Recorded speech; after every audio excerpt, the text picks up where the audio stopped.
ಬೆಂಗಳೂರಿನ ಮತ್ತಷ್ಟು ಸುದ್ದಿಗಳನ್ನ ಕ್ವಿಕ್ ಆಗಿ ನೋಡೋಣ ರೌಂಡ್ ಅಪ್ನಲ್ಲಿ.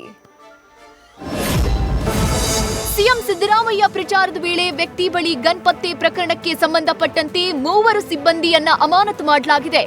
ಎಲ್ಲಾ ವೆಪನ್ ವಾಪಸ್ ಪಡೆಯುವಂತೆ ಕಮಿಷನರ್ ಆದೇಶ ಕೊಟ್ಟಿದ್ರು.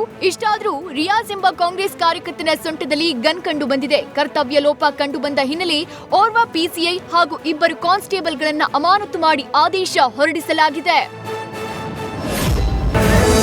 ಮೇಕ್ರಿ ಸರ್ಕಲ್ ಬಳಿ ಮೊಹಮ್ಮದ್ ನಲ್ಪಾಡ್ ಹೈಡ್ರಾಮಾ ಮಾಡಿದ್ದಾರೆ.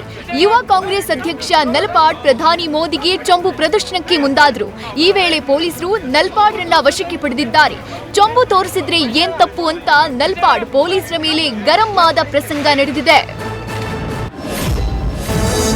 ನಗರದ ಕೊಡಿಗೆಹಳ್ಳಿಯ ಭದ್ರಪ್ಪ ಲೇಔಟ್ನಲ್ಲಿ ಶೋಭಾ ಅನ್ನೋ ಮಹಿಳೆಯನ್ನ ಬರ್ಬರವಾಗಿ ಹತ್ಯೆ ಮಾಡಲಾಗಿದೆ. ಮನೆಯಲ್ಲೇ ನಗ್ನವಾಗಿ ಮೃತದೇಹ ಪತ್ತೆಯಾಗಿದ್ದು ಸಾಕಷ್ಟು ಅನುಮಾನಗಳನ್ನ ಹುಟ್ಟುಹಾಕಿದೆ. ಮಗಳು ಎಷ್ಟೇ ಕರೆ ಮಾಡಿದ್ರೂ ಸಹ ಶೋಭಾ ಕರೆ ಸ್ವೀಕಾರ ಮಾಡಿರಲಿಲ್ಲ. ಅನುಮಾನಗೊಂಡ ಮಗಳು ಮನೆಗೆ ಬಂದು ನೋಡಿದಾಗ ಪ್ರಕರಣ ಬೆಳಕಿಗೆ ಬಂದಿದೆ. ಇನ್ನು ಘಟನಾ ಸ್ಥಳಕ್ಕೆ ಕೊಡಿಗೆಹಳ್ಳಿ ಪೊಲೀಸರು ಭೇಟಿ ನೀಡಿ ಪರಿಶೀಲನೆ ನಡೆಸಿದ್ದಾರೆ. ನ್ಯೂಸ್ ಫಸ್ಟ್ ನಿರ್ಭೀತಿಯಿಂದ ನಿಮ್ಮ ಪರವಾಗಿ.